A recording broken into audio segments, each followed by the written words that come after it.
I was erased from my granddaughter's wedding. Standing there in my blue dress that took weeks to choose, I couldn't find my face in a single photo on display. Not one. My heart stopped as I stared at the family portrait where everyone, my daughter Virginia, her husband Howard, even distant cousins, smiled back at me. Everyone except me. Ever been pushed out of your family's memories? Share your story below. Because I stood there holding my purse so tight my knuckles turned white, searching every glossy print for any trace of myself. Photos from the church steps, the garden ceremony, family groupings, nothing. It was like I had never been there at all, though I'd been standing right beside my daughter for dozens of pictures. The most telling detail was at the corner of one large photo, my corsage. The edge of my arm had been there, wearing the pale pink flowers that matched the bridesmaids' bouquets perfectly. But in the displayed print, the edge was cleanly cut. Later, I found that same corsage tossed in the trash can under the photo table. Such beautiful, complete family photos, an older guest commented, standing next to me. The photographer really captured everyone important. The words hit me like a physical blow. Complete. Everyone important. I wasn't missing by accident. Maybe there was a mistake with the photographer? Some printing error or mix-up with the displays? I moved from table to table, scanning each collection of photos, hoping to find just one with me in it. The reception hall was filled with images of the perfect family, my family, without me.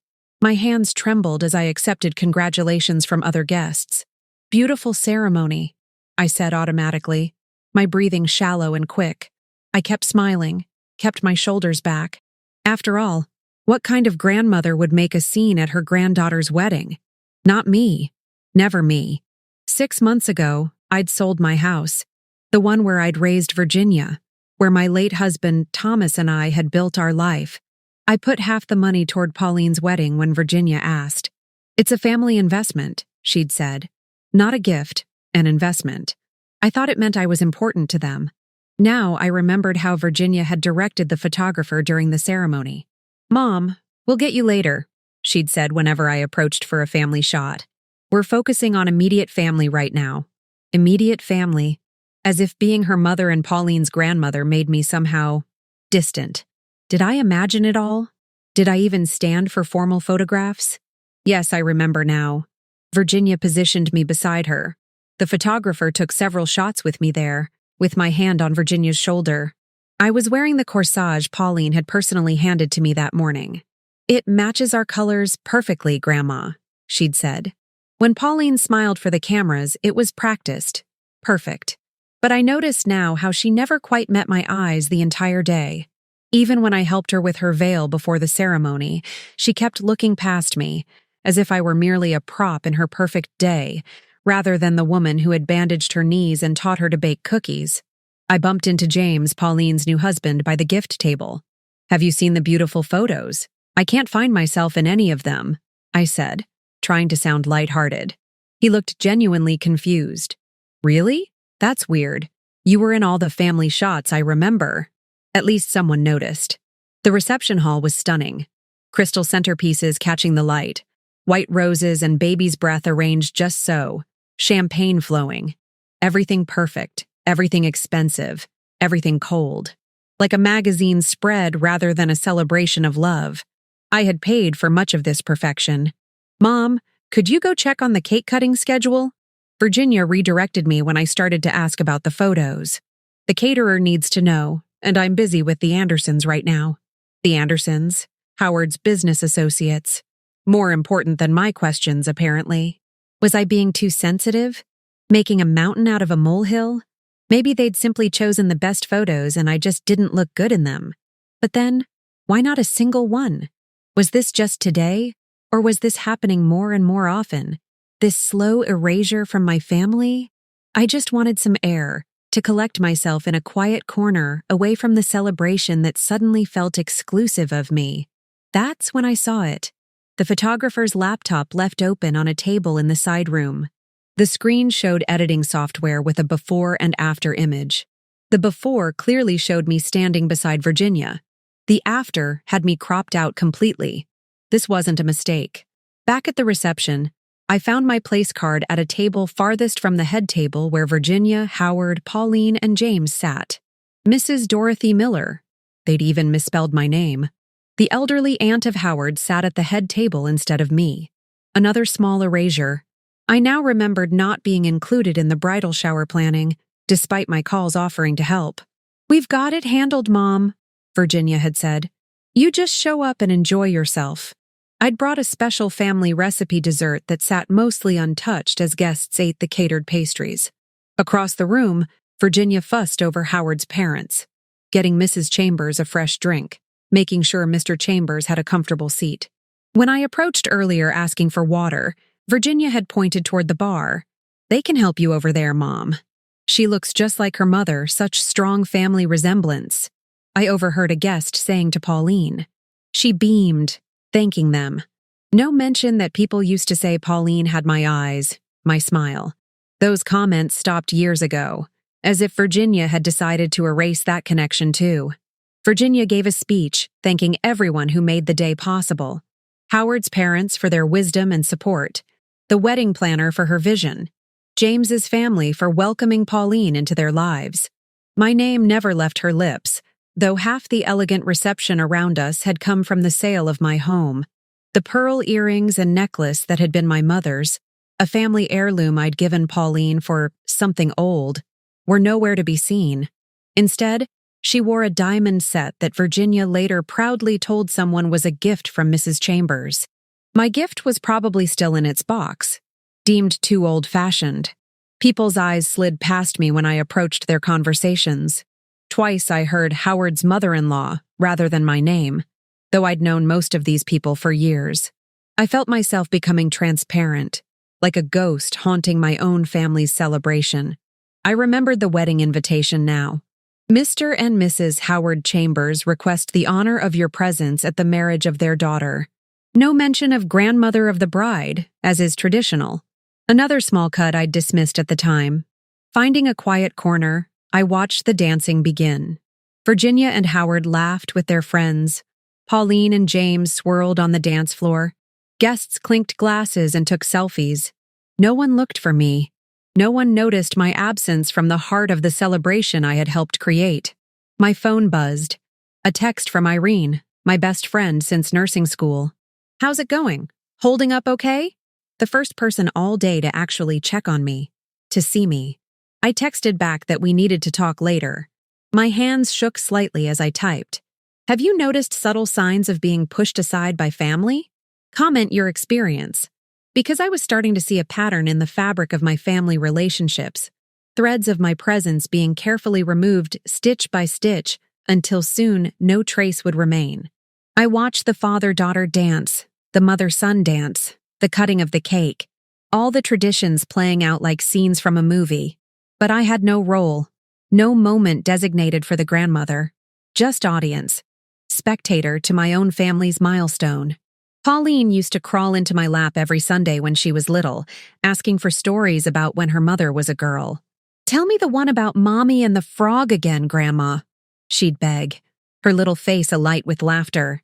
When did that little girl become this woman who couldn't meet my eyes? I suddenly understood with painful clarity. My money had been welcome for this wedding. My check enthusiastically deposited. But me? My physical presence? That was merely tolerated, an obligation fulfilled by sending an invitation and assigning me a seat at a distant table. It was time to stop wondering and get answers. I straightened my dress, touched up my lipstick in a compact mirror, and decided to find Virginia. I spotted her near the dessert table, laughing with friends. I walked toward her with purpose, dignity holding my spine straight despite the ache in my chest. "Not now, Mom," Virginia said before I could even speak, barely glancing at me before turning back to her conversation with the country club president and his wife. "We're discussing the charity gala." Then she was walking away, champagne glass in hand, leaving me standing alone. I retreated to the ladies' room, needing a moment of privacy. In the mirror, I saw myself clearly. Silver hair carefully styled that morning at the salon, my blue dress chosen to match my eyes, the light makeup that Virginia had once complimented as age-appropriate. My dignity was intact, even if my heart wasn't. 3 years ago, I'd sold the family home when Howard's business hit trouble. "You'll always have a place with us, Mom," Virginia had promised as I signed the papers transferring ownership of the house where her father and I had raised her, where Thomas had died. Family takes care of family. My place with them turned out to be Virginia's converted home office, a narrow bedroom with just enough space for a twin bed and small dresser. Most of my belongings remained in boxes in their storage room. My furniture sold along with the house. Temporary, they'd said. That was 3 years ago. For 5 years before I met Thomas, I'd raised Virginia alone after her father abandoned us. Double nursing shifts at the hospital, coming home exhausted but still making time to read bedtime stories. Skipping meals sometimes when money was tight, so Virginia could have new shoes for school or take dance lessons. I paid for Virginia's college tuition with money Thomas and I had saved for retirement. I still remember her graduation day. How proud I felt seeing her in cap and gown. How I thought all those sacrifices had been worth it to give her a better life than I'd had. Last month was my birthday. Virginia remembered 2 days later with a text and a generic gift card to a department store. Pauline didn't remember at all until prompted, then sent a quick, "Happy birthday, Grandma," text with a cake emoji. No call, no visit. A sharp pain squeezed my chest as I stood in the bathroom, emotion finally breaking through my careful composure. Not a heart attack, just heartbreak. I took an antacid from my purse anyway, determined to make it through this day with my head held high. I refused to become the dramatic grandmother they could dismiss even more easily. Throughout the reception, I noticed Pauline constantly posing for professional photos and asking friends to take pictures for her Instagram. Each pose carefully arranged, each smile perfectly practiced. Between photos, the smile dropped immediately. This wasn't joy. It was performance. Virginia had always loved my mother's recipes. I taught her how to make the special apple pie that had been passed down for generations in my family. Now I heard her telling someone, "This has always been made in our family, a Chambers tradition." Another piece of me erased, my contribution forgotten. I worked night shifts at the hospital when Virginia was in high school so we could afford her dance lessons. She had talent, but it was the expensive training that helped her excel. Now she told people she was just naturally gifted, as if those years of my sacrifice hadn't existed. When Pauline was a toddler and Virginia was building her career, I watched her 3 days a week. Bath time, nap time, doctor's appointments. I was there while Virginia worked late. Now those stories had been rewritten too. We never needed childcare, Virginia told people. We managed it all ourselves. Standing in this reception hall, I felt the ghost of my old home around me. The door frame where we'd marked Virginia's height each year. The kitchen where I'd taught Pauline to make cookies. The garden Thomas had tended until his final days. All gone now. Replaced by this temporary existence in my daughter's house where I was more guest than family. What sacrifices have you made for ungrateful family members? Let us know. Because I was starting to realize how much I had given.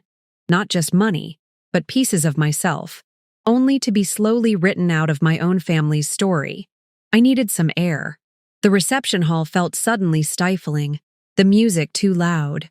I slipped out into the hallway, looking for a quiet place to collect myself. Walking down the corridor, I heard Virginia's voice coming from a small side room, the bridal suite where Pauline had gotten ready earlier. I paused outside the partially open door, not intending to eavesdrop, but frozen by the sound of my name. Inside, Virginia and Pauline were talking. I should have walked away. Instead, I stood perfectly still, barely breathing. The photographer did an amazing job fixing the family photos, Pauline was saying, her voice light with approval. They look so much more elegant without the old-fashioned element. The Instagram posts are getting tons of likes already. Virginia laughed, a sound I once loved but now sent chills through me. She just doesn't understand modern weddings or the aesthetic we wanted.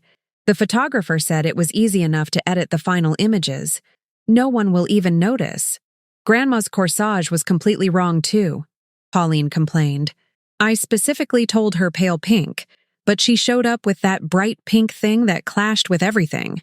Thank God it doesn't show in any of the pictures.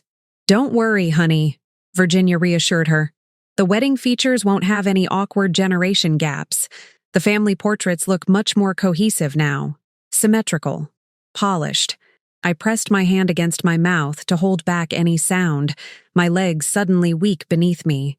I leaned against the wall for support, forcing myself to remain standing.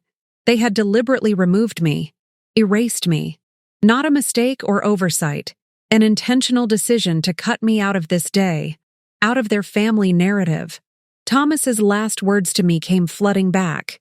In the hospital, holding my hand, he'd made me promise to keep the family together after he was gone. "They'll need you," he'd said. "Family is everything." I'd kept my promise. They had not kept theirs. Mom just looks so... Virginia's voice continued from inside the room. Outdated. It doesn't match the sophisticated image we've worked so hard to create. The Chamber's name means something in this community now.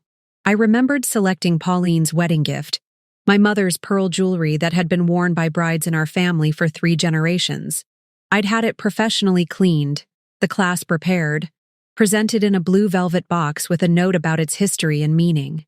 All that history, that connection, deemed too old-fashioned for their perfect day. "We're thinking Aspen for Christmas this year," Virginia was saying now. "The Hendersons invited us to join them at their chalet. December 20th. My medical procedure.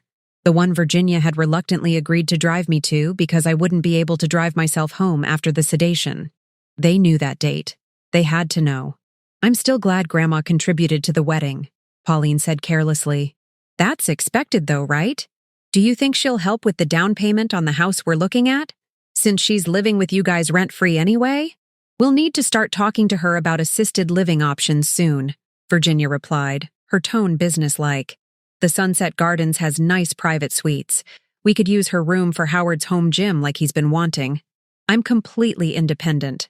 I cook my own meals in their house, do my own laundry, drive myself to appointments. I even help with their household expenses from my modest pension. Assisted living? For what purpose? To remove me completely? At least Grandma didn't ruin the aesthetic of the ceremony," Pauline said with audible relief. "We just needed a little editing afterward to get the perfect look.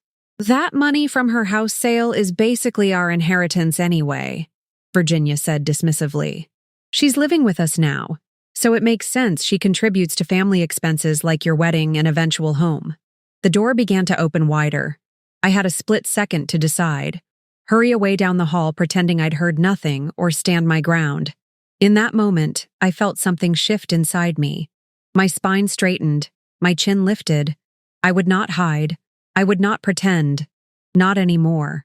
Virginia stepped into the hallway and froze when she saw me. Her face registered shock, then quickly rearranged into false concern. "Mom, are you feeling all right? You should be sitting down. Do you need some water?" I looked my daughter directly in the eyes. My voice came out steady, calm. Was I deliberately removed from all the wedding photographs? No preamble, no accusation, just a direct question. Pauline appeared behind her mother, phone still in hand. "Oh, Grandma, there were some technical issues with those particular shots. Lighting problems. The photographer had to make some adjustments. I saw the editing software on the photographer's laptop," I said quietly. "The before and after. I was clearly cropped out of the family photos." Virginia's mouth opened, then closed. For once, she had no ready answer. "It's my wedding," Pauline said, her voice rising slightly. "I get to decide how it looks. The photos needed to have a certain aesthetic for the wedding features. You wouldn't understand." "This isn't just about the photos, is it?" I said, surprising myself with how calm I felt. "This is about how I've been gradually erased from this family, pushed aside, made invisible. The photos are just the visible proof." "You're overreacting," Virginia said, finding her voice at last. "This isn't about you. It's Pauline's special day. Not everything revolves around your feelings, Mom." "The misspelled place card at the table furthest from the family," I said. "The bridal shower I wasn't invited to help plan. My birthday forgotten. My contribution to this wedding unacknowledged in your speech. The heirloom jewelry rejected. And now, physically removed from the family photos." Pauline sighed dramatically and looked down at her phone, scrolling through messages even as I spoke. The ultimate dismissal. I wasn't even worth her full attention during this confrontation. You were always so critical when I was growing up, Virginia said defensively, switching tactics. Never satisfied with anything I did. And now you want to make my daughter's wedding day all about your complaints? I wasn't a perfect mother, I acknowledged, but I was always there. I worked double shifts to give you opportunities. I helped raise your daughter. I sold my home to help when Howard's business struggled. And in return, I've been gradually erased. That's familial obligation, Virginia snapped. We've given you a place to live. What more do you want? A medal for doing what family is supposed to do? And then, surprisingly, I laughed. Not bitterly, but with genuine release. Seeing the truth so clearly was somehow freeing. These people, my daughter, my granddaughter, were showing me exactly who they were. The pretense was gone. And with it, my need to keep making excuses for them. How would you have responded to this betrayal? Tell us in the comments.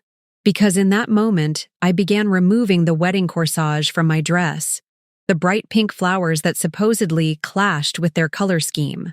Another small rebellion.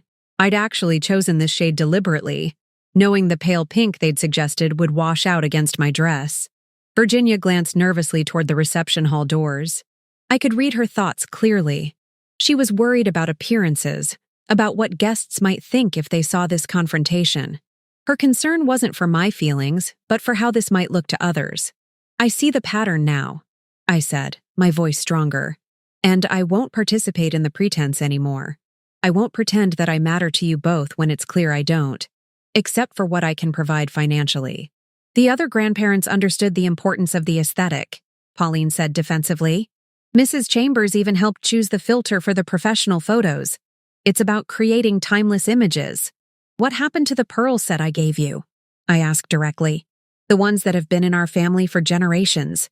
You're something old that connected you to the women who came before you.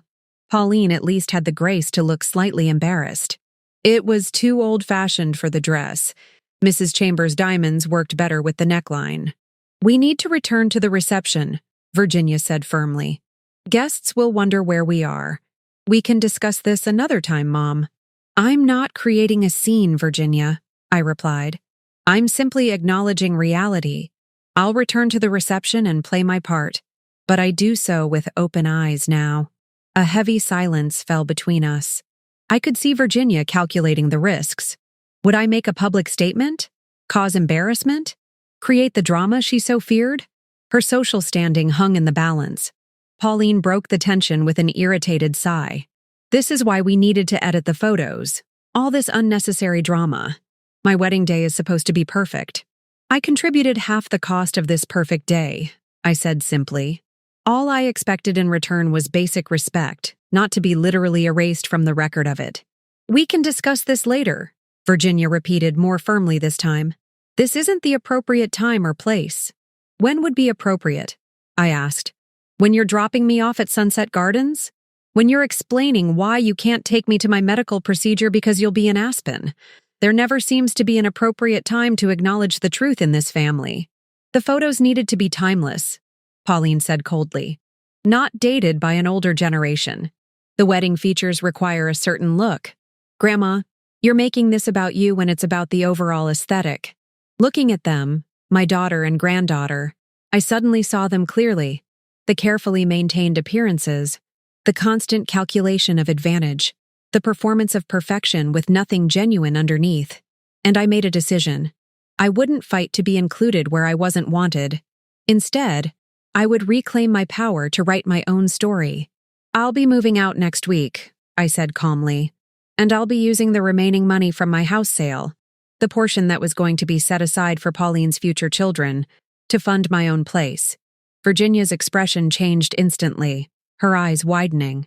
It wasn't emotional loss she registered. It was financial calculation. The immediate tally of what this decision would cost them in dollars and cents, not in relationship or love. I returned to the reception with new awareness. The smiles, the social niceties, the performances of joy. I saw through them all now. Virginia circulating among guests, building connections that might benefit Howard's business. Pauline posing for yet more photos, her smile vanishing the instant the camera lowered. My phone buzzed with another text from Irene.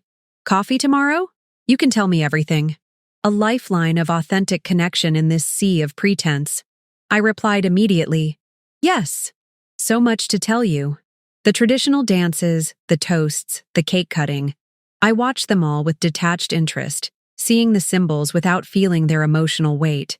They had become empty gestures, performances for an audience rather than meaningful celebrations. I thought of Thomas, of our simple wedding 45 years ago. No elaborate photo shoots or Instagram posts.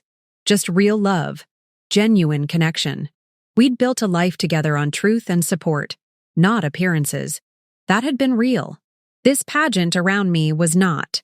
At the dessert table, I met James's grandmother, a woman about my age with kind eyes and a genuine smile. We talked about our grandchildren, about marriage and family. She asked for my number, saying, I could use another grandmother to compare notes with. A simple human connection that felt more significant than all the expensive trappings of this celebration. I noticed Virginia watching my conversation with concern, monitoring from a distance. What was she afraid of? That I would tell the truth about being cropped out of photos, about my financial contribution? Her fear of exposure told me everything about her priorities. 2 hours before the reception was scheduled to end, I decided to leave. No dramatic goodbye, no confrontation. I simply found Irene, who had come as my +1, and quietly asked if she was ready to go. She took one look at my face and nodded, gathering her purse. In Irene's car, driving away from the reception hall, I finally let the truth pour out. The photos, the overheard conversation, the confrontation. Irene listened, her outrage on my behalf both validating and comforting. They did what?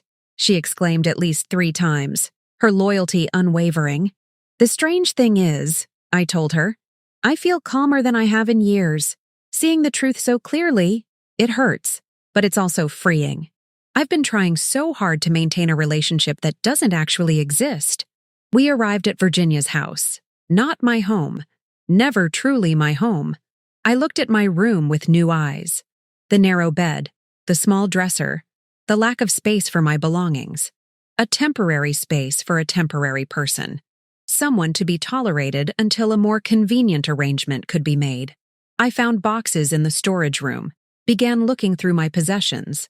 Photo albums from years past, carefully preserved. Memories that couldn't be edited or cropped. Truth in image form, capturing moments of genuine connection before appearance became everything. They never expected me to stand up for myself. What moment would you choose to frame instead? Because as I flipped through these old photos, I found one that caught my heart. Virginia at about 30, Pauline at 6, and me. We were baking cookies in my kitchen, all 3 generations covered in flour, laughing genuinely. No poses, no filters. Just real joy captured accidentally by Thomas one Saturday afternoon. Looking at this authentic moment versus the contrived perfection of the wedding photos, I felt something between sadness and resolution. This was worth preserving. This captured a truth they had tried to erase, that we had once been a real family. The next morning, I called several senior apartment complexes while Virginia and Howard slept late. The third one had a 1-bedroom available immediately. How much is the deposit? I asked. When they told me, I didn't hesitate. I'll bring it over today. I began packing my essential belongings, a strange sense of liberation filling me with each item I reclaimed. Clothes, toiletries, the few keepsakes I'd kept out of storage, the photo I'd found, my identity outside of being Virginia's mother or Pauline's grandmother, Dorothy Miller, in my own right. Virginia emerged around 11, immediately checking her phone for social media coverage of the wedding. The Westfields already posted their photos, she said to Howard, not acknowledging my presence at the kitchen table. Their photographer used the same filter we did. I'm moving out next week, I said calmly. I've found an apartment in Riverview Gardens. Virginia glanced up briefly, then back to her phone, the information not fully registering. That's nice, Mom, she said absently, still scrolling. Then, as if in delayed reaction, wait, what? Moving where? Riverview Gardens, the senior apartments near the park. I'm putting down a deposit today. I continued eating my toast, watching as she finally processed what I was saying. But why? Is this because of yesterday? You're overreacting again.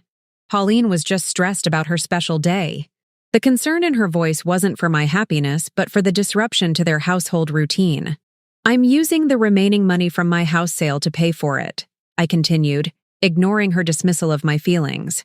I won't be contributing to Pauline's down payment as previously discussed. Has someone's rejection become your redirection? Share this story if you've found your strength.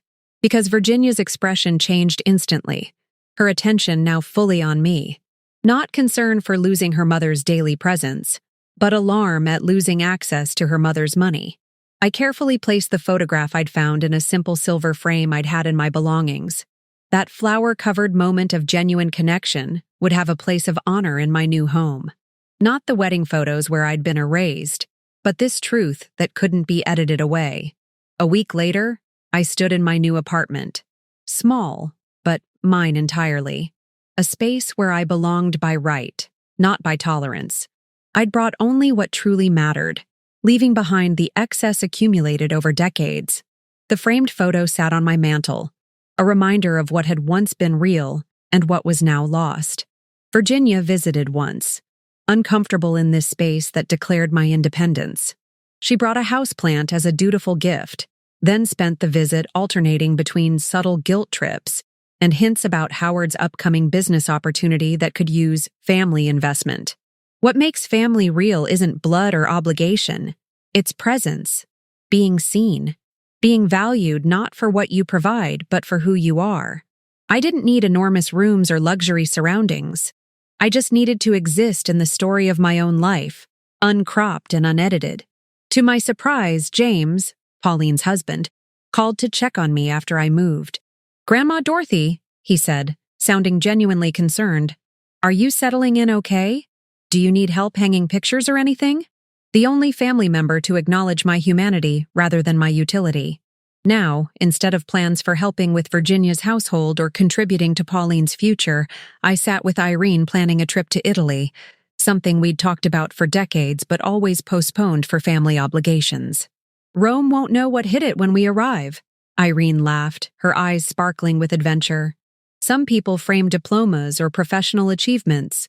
Others frame wedding photos or baby pictures. I chose to frame a flower-covered moment of genuine joy before appearances became everything. It reminds me daily that authentic connection once existed and might again, if not with the family I have, then with the friends and connections I choose. In the end, we all choose which memories deserve to be honored, which moments define us.